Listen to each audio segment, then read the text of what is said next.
Coming up on Confidential, behind the scenes of the emotional Tough Enough 3 season finale. There it is out. Here's your cut. Here's America cut. And the WWE leaves an impression on the Far East. She said, "Oh, Trish, can I take your pictures?" Of course. So she stood in front of me and said, "Can I touch your breasts?" And her hands were on my breasts, so she did. She copped a feel.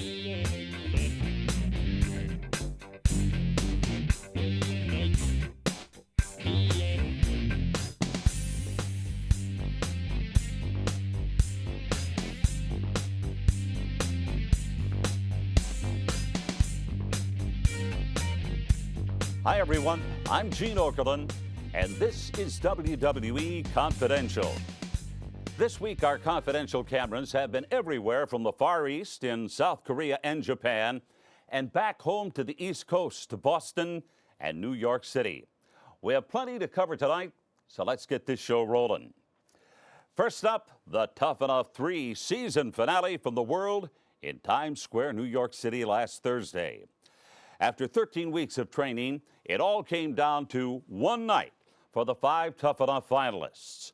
Only 2 could walk away with the WWE contracts. For the other 3, you're on your own. The entire day was like one giant roller coaster of emotions. You could feel the tension in the air very early in the afternoon as the 5 finalists arrived at the World. The added anticipation of wondering who the fans voted as the final cut was really weighing heavily on everyone's mind. Once the show started, it felt like an e-ticket ride on Space Mountain. It was absolutely gut-wrenching to watch these kids' futures being played out in front of a live audience on national television. We all saw how the TE3 season finale went down on MTV, but our Confidential cameras had exclusive access to the contestants, their families, and the moments you did not get to see last Thursday night.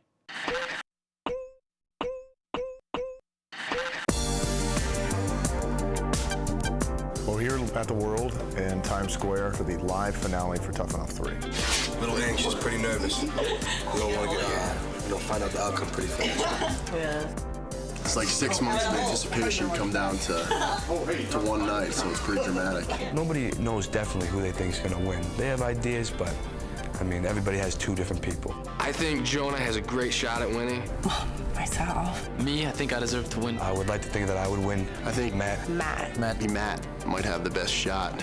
I think I'm going to take this one home tonight. Matt is overall a great kid. He has like that natural ability in the ring. Good athleticism. Really great charisma in the ring. It's so close right now in the final 5 that it could go any way. And what we're going to do is bring everybody up to the stage and have America basically cut one of them. Well, you're lucky that they didn't do this in Tough Enough 1. You'd have been gone before you got to the end of the show. They hated you. That's why they didn't do it. They didn't want to bring me. I think they recognized their mistakes. They're like, holy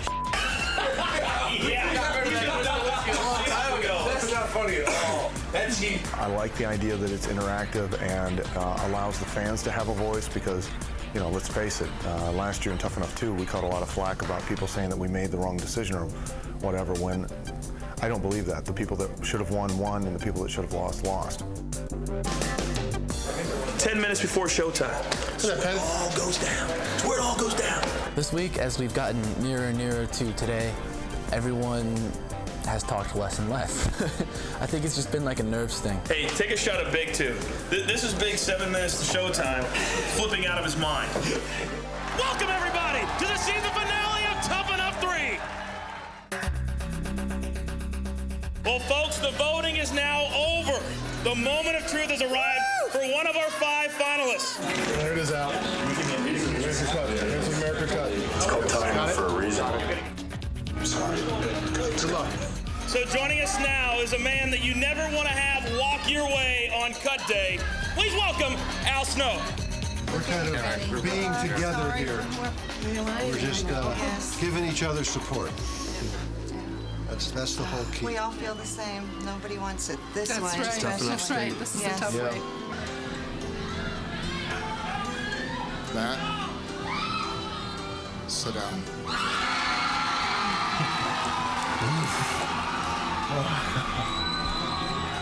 Jonah, sit down.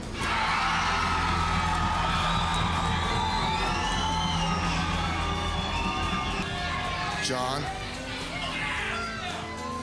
sit down. My last conversation was with my boyfriend, Chris, and he just basically said, you know what, there's nothing more you can do. Just be happy with the outcome.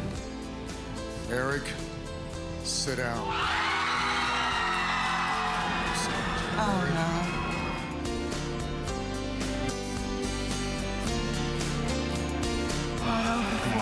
It's not over. She's not done.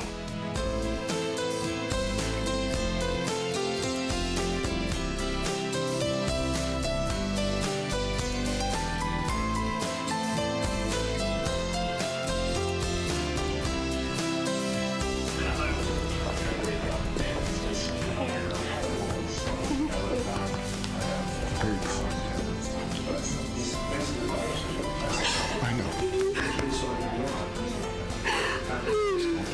Do you think the public was correct in who they voted to eliminate here tonight? I think that Jamie has fabulous talent, but she's not quite ready yet. I hope that she won't let us forget her face, and we'll see her back in the scene someday. John, this is it, buddy. Less than 4 minutes away. We're going to crown the first Tough Enough champion tonight. What do you think? How you feeling? Obviously super nervous. I can't believe what this is going to mean either way for the winners, for the people who don't win. Everyone has a good shot. Oh, this is about the peak of nervousness and excitement. I'm just trying to stay in my seat and wait for the big announcement. I'd be lying if I didn't say my heart was pounding, but then again, after that scare I got on stage, I don't know if I could get any more worked up than that. Are you going to be a winner or are you going to be just another victim? I'm going to be a winner either way, Josh. What are you going to say if you have to go up on that podium? For the winning speech, I'm going to be excited. Thank everybody who's helped me along the way. And just, I appreciate this opportunity. Competition's real tough, so anybody can go any way. I got a ton of phone calls today from people I haven't even had time to talk to, wishing me luck. I got a call from VJ Jesse, one of the original VJs on MTV, wishing me luck. I don't know. He thinks I should win. I think he's right. And the first WWE Tough Enough 3 champion is John.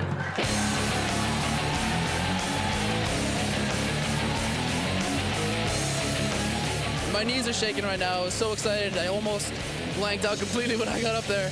And it's unbelievable. It's the greatest feeling in the world. And that's the only way I know how to describe it. I can't believe that my dream came true. I thought I had a good chance of winning. And when Nydia came up, she had her thing and it sounded like an eternity until she opened it up. And when she did, it blew my mind. Absolutely blew me away. I just couldn't believe it was me, I came up and, it's so amazing. Nothing compares to this, man. I don't think it gets any better than this. Sex Cup's close, but this is amazing. Man, there's 3 of us left, 1 contract. The chances, really, I have no idea. It's up in the air. I mean, all of us have, different things to offer. Hopefully it will be me going up there next. Hopefully me. Probably the biggest day of my life right now. I'm just kind of keying in on what's going to happen. Last person I talked to were probably my friends. And just, wishing me well, wishing me luck, win or lose. And, I hear it all the time. I'm a winner right now. And even if I lose today, they'll see my face again in WWE, one way or the other. Are y'all ready? Let's do this. Oh, when Maven was up there talking, it seemed like forever. It's just, you wanted him to get to the point, just read the name, whether it was you or not, and get it over with. Just the nerves were building up like you wouldn't believe.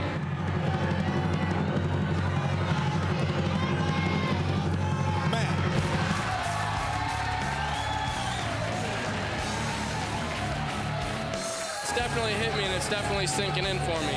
I honestly just jumped up out of my chair. My body felt like it was going to explode. I just got this excitement. I just popped up out of my seat and grabbed everybody next to me, and just the adrenaline started rushing as I made my way up to the stage and hit those stairs, and just to stand in front of these people cheering. I mean, it was just an adrenaline rush and a high like I wouldn't believe.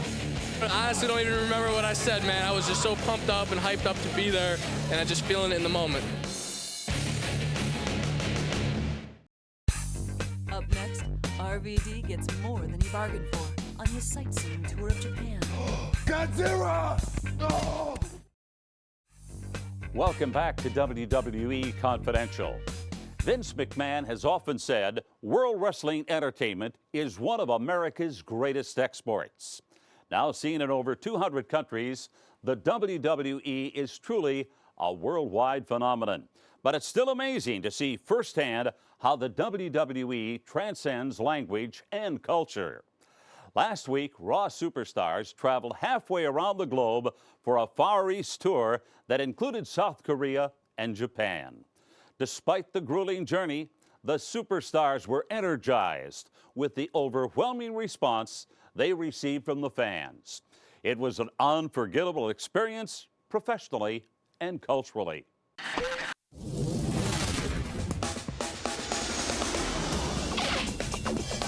It is a great pleasure to be here in the great country of Korea. On the streets of Seoul, Korea, no matter where you go, you see this guy everywhere. How many Rock shirts is there in Korea? You know why there's no Chris Jericho shirts here? They're all sold out. They are huge fans of the WWE. They know who you are.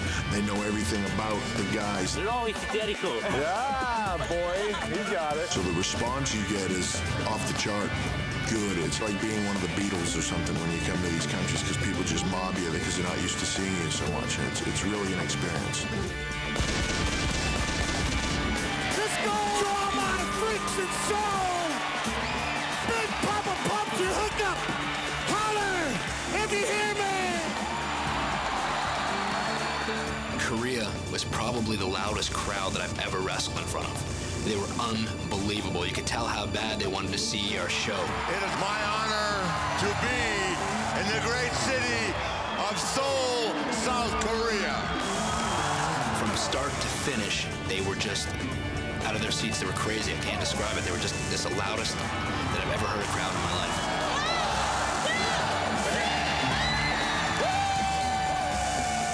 I was jittery all week long in anticipation of coming here. Seoul's a phenomenal city, and I can't wait to see Tokyo.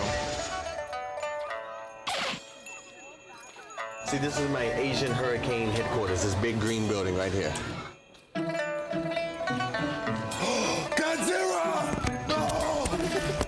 The Godzilla thing wasn't very funny. I'm actually just showing how undisciplined I am compared to the Japanese culture. I thought it was Godzilla. It wasn't.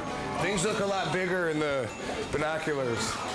It's hard to judge size. They're closer than they appear and larger. I think I've shamed myself and my country, probably. But, you know, it's all in the name of fun. They gotta appreciate that. If they don't, I know I do. It wasn't that funny, really. The trip through Tokyo was pretty cool. Saw a lot of things that, of course, I never saw before. So it was pretty educational.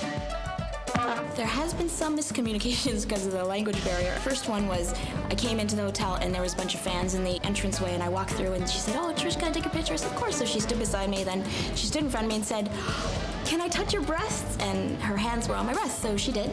She copped a feel, and I don't really run into that much in America.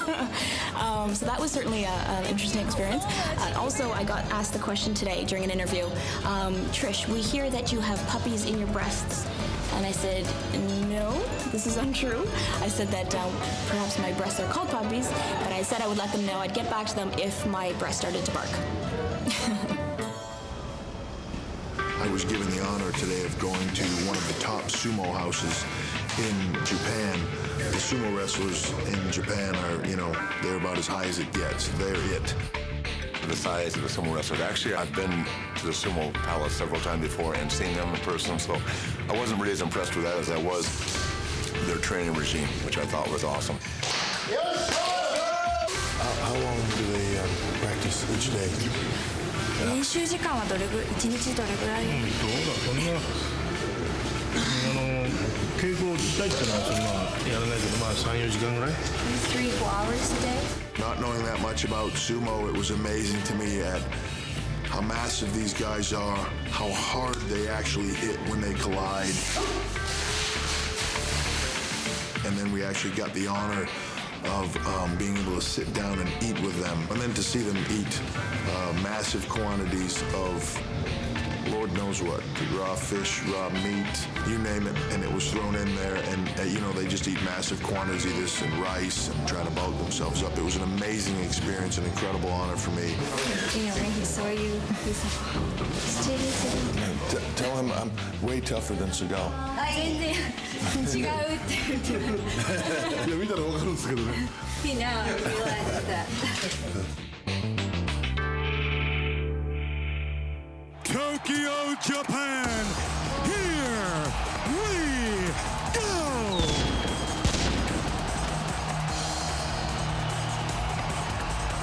I wrestled a lot over here in Japan from 1993 till 97. It's great to be back. I'm excited. Arena full of fans that I'm very anxious to go out and do my thing in front of.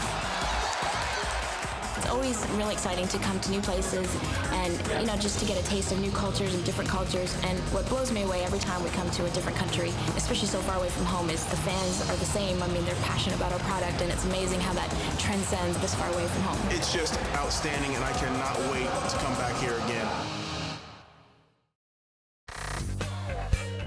Welcome back to Confidential. This portion of the program is brought to you by Stacker 2, the world's strongest fat burner. Now available in Stacker 2 Ephedra Free and Stacker 2 Light. By Nike East to West Shoes and Apparel, available only at Foot Action. And by 1-800-CALL-ATT. It's free for you and cheap for them. When Matt and John were crowned Tough Enough champions last Thursday, it may have seemed like the end of a very long road. But in reality, it was just the beginning. Although they both received WWE developmental contracts, any delusions of immediate stardom were quickly put to rest by a rather rude welcome to Raw by former Tough Enough finalist Christopher Nowinski and the innovator of violence, Tommy Dreamer. What's next for Matt and John? Well, we'll just have to wait and see. But in the meantime, we thought we'd take one last look at some of the moments over the past 13 weeks that Matt, John, Jamie, Jonah, and Eric will never forget. What's your favorite moment on Tough Enough is a very, very difficult question because there are so many incredible moments I'm going to remember for the rest of my life. My favorite moment was probably meeting Shawn Michaels. He's been a huge inspiration for me, and growing up, he was someone I idolized. My favorite moment was the rib that I pulled on the cast. I just want you guys to remember what you said about me today. When I'm kicking your ass in the ring. I think my favorite moment of Tough Enough, I'd like to say it was some, glorious breakthrough in the ring as far as wrestling goes, but actually it was Jonah's breakthrough when the kids put Metamucil in his shake, his smoothie. What do you mean you need toilet paper? How old are you? Here's an idea. Let me come in and wipe your ass for you. So it was, the poop fest was really the best moment for me. It was a great retaliation by the kids for Jonah's first stunt with the neck brace. And boy, it was effective. It was super great fun that day, just watching him agonize in his panties. What happened in Iceland, I think, kind of hurt me. Eric, thank God, sledded around in Iceland. I was waiting for somebody to do it. He was so embarrassed when he came back. So I was thinking, he wouldn't even tell me what he did. I didn't do anything wrong. I mean, I was a single guy at the time. I had a lot to drink, and the way they portrayed it on TV, yeah, they made me look kind of like a scumbag. So when they all came back, he was all flushed and red and embarrassed about what happened in Iceland. And I was like, God, this must be really serious. Wouldn't tell me, even in private. So I'm watching the show, and I find out that he just slept with a cute little girl in Iceland. I'm thinking, that's all he was embarrassed about? You wake up in the morning, and you're like, oh, that was videotaped. Bravo, Eric, I mean, there's certain things you don't want your family to see, and that was definitely one of the things. Jeez, the guy's a stud. You should be sleeping with someone new every week. Okay, I guess that's not good advice, huh? I think that, as far as this season, if there's going to be one favorite moment, if I have to pick one, it'd have to be where I got over, and that'd have to be the snowstorm.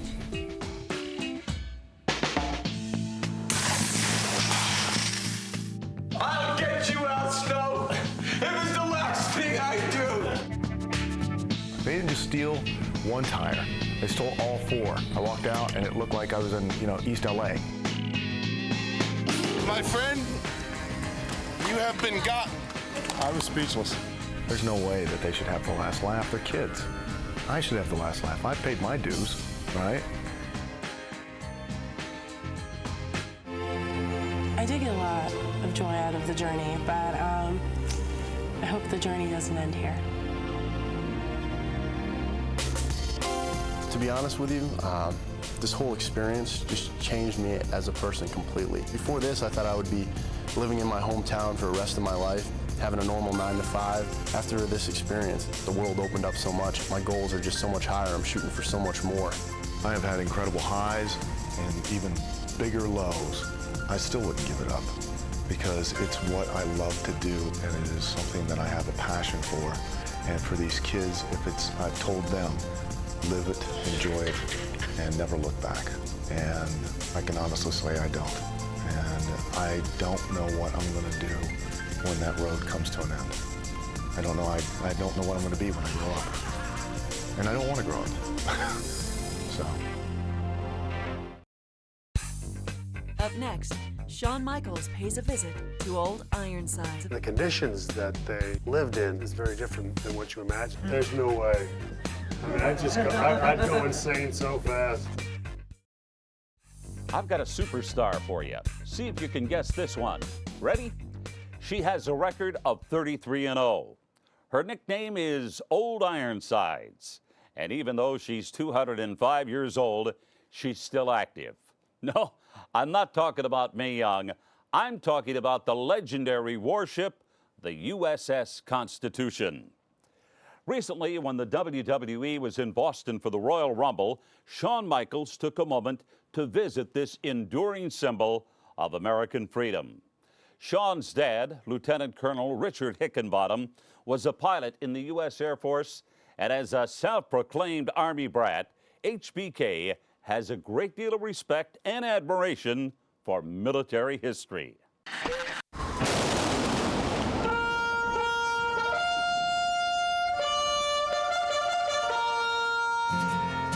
We are in Boston, Massachusetts, U.S. Navy Yard. Hi, how you doing? Hello, sir. Very good. I'm Chris Nelson. Pleasure to meet you, The sir. crew members on board the USS Constitution. We came to see the ship and visit with some of the crew. Air Force? Coast Guard. Coast Guard, okay. Coast Guard. Coast Welcome Guard. to Boston. Thank you, sir. It's a pleasure to be here. Hey there. Oh, you gotta be cold out here. It's very cold. We don't get this kind of weather down home. How you doing? You look a little young to have enlisted. For me, the neatest thing is the cannons. We're the ones that you fire. You know, there's a lot of history here that obviously I wasn't aware of. They shoot a 32-pound shot about 400 yards. The ship was built right here in Boston. We have 8 or 9 sails that we set most of the time throughout the summer. Yeah, I actually learned a lot. You know, everything that I learned in high school, I forgot. Do you mostly go in the sails?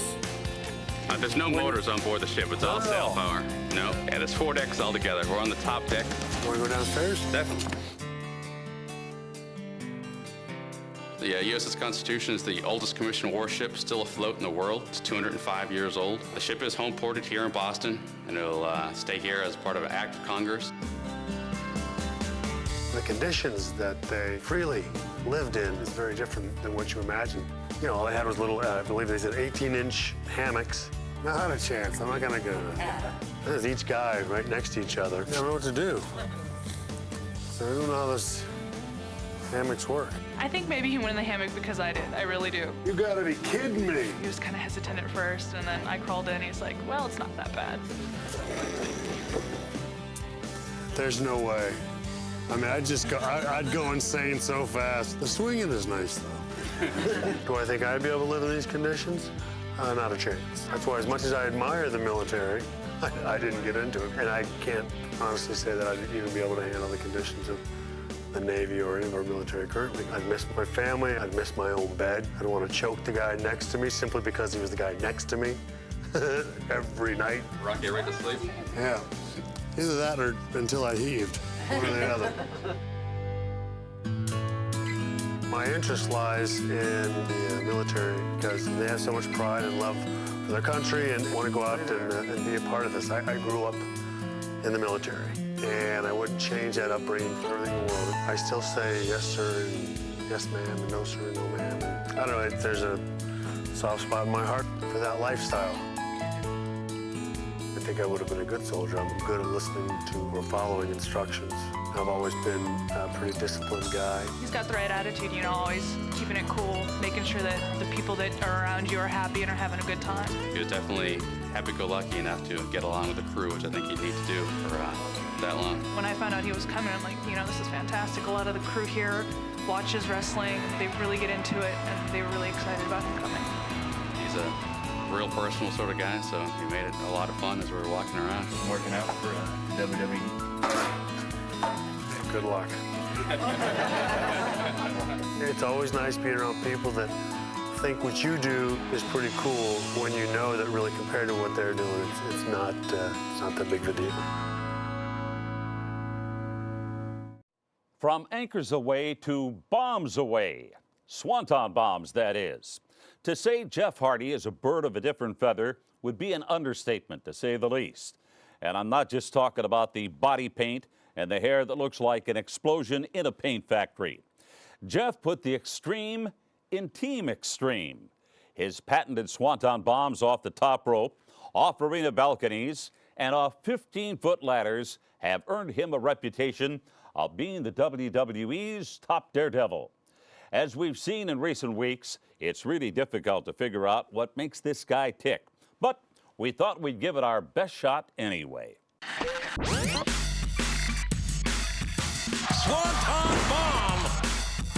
Jeff Hardy! Oh, Swanton! It's the Swanton bomb, which I put that switch on it because it was originally like known as the Senton. I just put the swan in there because a lot of people used to call it swan dive, and I just said swan and ton. It sounded kind of cool. I forget the first time I mentioned it to like Kevin Kelly, he didn't really like it. He said, oh yeah, that don't sound tough or whatever, but then JR finally started saying it and it really caught on. And the Daredevil from Cameron, North Carolina with a Swanton! I got the idea for the move from the great Sasuke, a Japanese wrestler. Like, he used to do a dive out of the ring, and he'd always have that form. Look, Ma, no hands! That's where I got the idea, and I just went out to the trampoline and started practicing that last-minute tuck, and that's where the inspiration came from. The ignition of it, I mean, is basically this, which is kind of cool for kids to do. That's kind of like a sign for, like, here we go. Jeff Hardy's climbing to the top. It's established now, and like it's awesome just to get up on the top ropes and feel that energy. Jeff Hardy, the risk taker, the daredevil. He's putting his heart and soul on the line. Get a good jump and swan dive out. When my feet leave the rope, I mean, I'm not in there for that long, but sometimes it feels like it's forever because it's like silence, but then like screams. Adrenaline, I think, gets up there in my head too, as well as my body. Sometimes I overshoot it, and it really hurts my lower back because, like, if I don't hit the guy's body just a little bit, like, I really smash my lower back. My favorite swanton is definitely coming off a ladder. My God, Jeff Hardy has over 20 feet. He's nuts if he even tries. What is Jeff Hardy thinking? Swanton! There's nothing like standing on top of a 15-foot ladder or whatever, and just seeing all the flashes and just you feel really on top of the world. Like, and then it's a hell of a rush because you don't know if you're going to get hurt or you don't know if you're going to get up once you get through the table or whatever you're jumping through. There's a difference when I jump off the ladder because I don't have as much like a strong foundation to jump off of, so it's not as pretty and it's not as graceful, so that's like on a different form of it. I hear a lot from the fans, like, man, you're going to get hurt on that swanton bomb. It's like you wait till the last minute. And there is some risk, but front foot motions, I've always been good at them. I totally feel in control.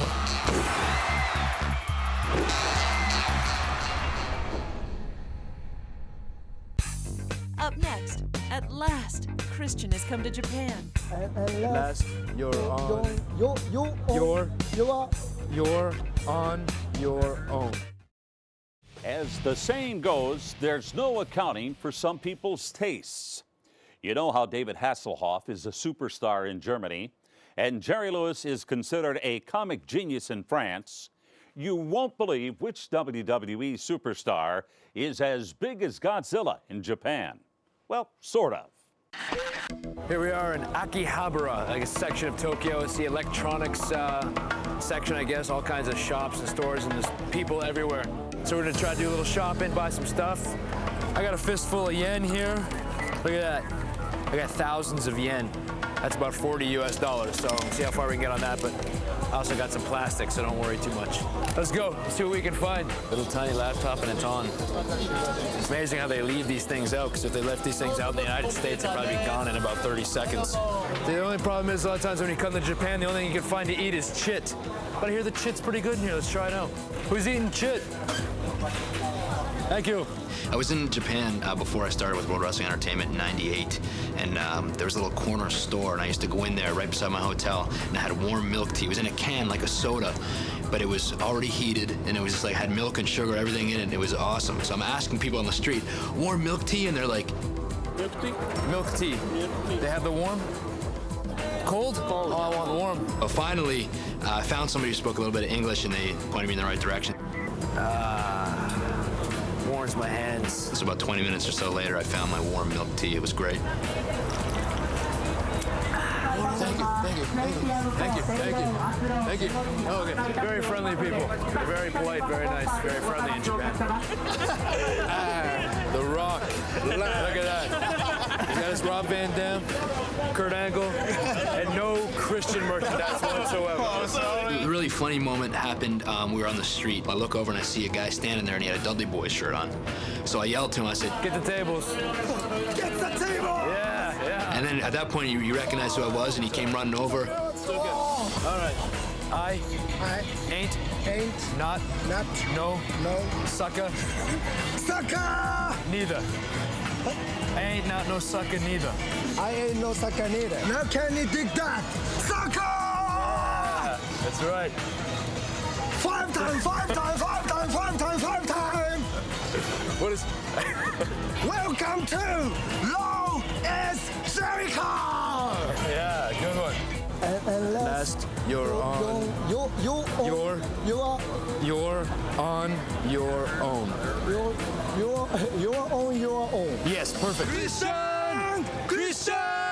At last, you're on your own! Yeah! I think we were pretty on key. It sounded good. Good stuff. You're very entertaining. You have your own show. Oh, thank you very much.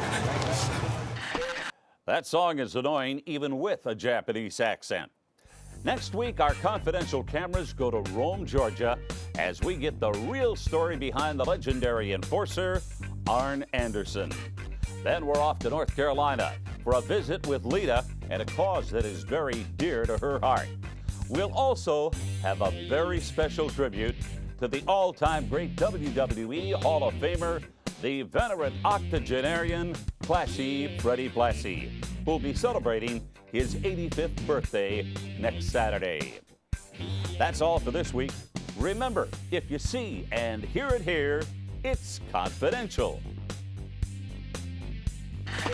First match I ever had, I was 17 years old. I made $1, and a wrestling license cost $5. So you can tell I wasn't in too profitable of a business. Just going from being so self-sufficient, so independent, to basically feeling completely useless. Once I started going to the shelter, I felt like I was at least making a small difference. I would live, breathe. Saturday night, 6 to 8, everybody was taking off on dates. Well, me too, but they didn't start till after 8 o'clock. Georgia Championship went off at 8. 8:05, the party began.